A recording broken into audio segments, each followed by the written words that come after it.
Assalamualaikum warahmatullahi wabarakatuh. Perkenalkan, saya Anggi Novianda Rahmadanti, perwakilan dari kelompok 1.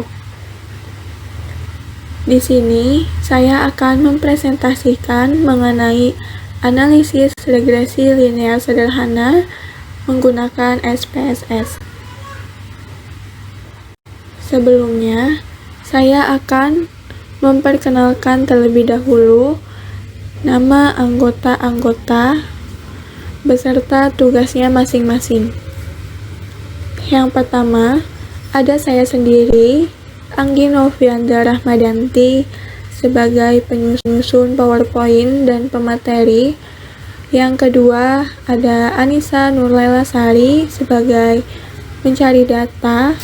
Yang ketiga, ada Anissa Siti Azahra sebagai pencari data. Yang keempat, ada Arista Adiningrum sebagai pengolah data dan pemateri. Yang kelima, ada Cahyaning Utami sebagai penyusun PowerPoint dan pemateri. Yang keenam, ada Cerilia Alvara Natasha sebagai pencari data. Yang ketujuh, ada Fajar Sidik sebagai editing video. Yang kedelapan, ada Husni Triandi sebagai pemateri. Yang terakhir ada Muhammad Yogi Septian sebagai pemateri. Sebelumnya, saya akan menjelaskan terlebih dahulu mengenai tujuan dari analisis regresi linear sederhana. Analisis regresi linear sederhana bertujuan untuk mengetahui pengaruh dari satu variabel terhadap variabel lainnya. Pada analisis regresi, suatu variabel yang mempengaruhi disebut variabel bebas atau independent variable. Sedangkan variabel yang dipengaruhi dapat disebut variabel terkait atau dependent variable. Untuk judul yang kami ambil yaitu pengaruh harga telur terhadap penjualan seblak gempol pada bulan November tahun 2021. Di sini ada tabel yang kami peroleh dari kedai seblak gempol selama bulan November. Dan tanggal pada data ini berupa data time series dengan harga telur sebagai variabel X-nya dan penjualan perharinya sebagai variabel Y. Setelah kami memperoleh data tersebut, kami akan input ke dalam SPSS. Hasil output SPSS. Yang pertama, ada variabel entered atau removed. Tabel ini memiliki kegunaan untuk menjelaskan variabel yang dimasukkan dan metode apa yang digunakan. Variabel yang digunakan yang pertama di sini dependent variable seblak, variabel Y, dan variabel independennya telur, variabel X. Tabel model summary. Tabel ini kita dapat mengetahui seberapa kuat nilai pengaruh variabel X, yaitu harga telur, terhadap variabel Y, yaitu penjualan. Di mana kan koefisien korelasi karena R bernilai 0,73, maka arahnya positif kuat. Kenapa arahnya bisa positif kuat?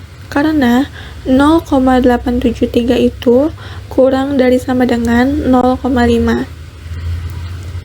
Selanjutnya, R² menunjukkan koefisien determinasi. R² memiliki nilai 0,762, maka arahnya positif kuat.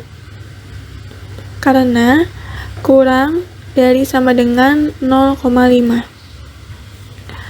Kesimpulan dari R² adalah maka sebesar 76,2% dipengaruhi oleh variabel yang diteliti dan sebanyak 23,8% dipengaruhi oleh variabel yang tidak diteliti. Nah, dari tabel ANOVA ini kita lihatnya dari nilai F dan nilai SIG-nya. Dengan catatan, jika nilai SIG kurang dari 0,05, artinya variabel X berpengaruh ke variabel Y. Nah, sebaliknya, jika nilai SIG lebih dari 0,05, artinya variabel X tidak berpengaruh terhadap variabel Y.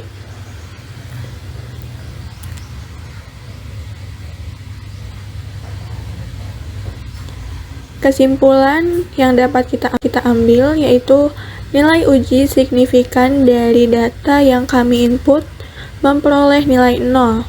Maka, terdapat pengaruh X harga telur terhadap Y penjualan seblak per harinya. Yang terakhir ada tabel koefisien. Pada tabel ini, kita dapat mengetahui nilai konstan A dan nilai B. Maka persamaan regresi linear sederhana dari data yang kami dapat adalah Y sama dengan A tambah BX, di mana A-nya itu 160, di mana A-nya sama dengan 186,767, B-nya sama dengan B-nya sama dengan min 0,005. Baiklah, segitu saja materi yang saya bisa sampaikan mengenai regresi linear sederhana dengan judul yang kelompok kami ambil yaitu pengaruh harga telur terhadap penjualan seblak gempol pada bulan November tahun 2021. Kurang dan lebihnya mohon dimaafkan. Terima kasih. Wassalamualaikum warahmatullahi wabarakatuh.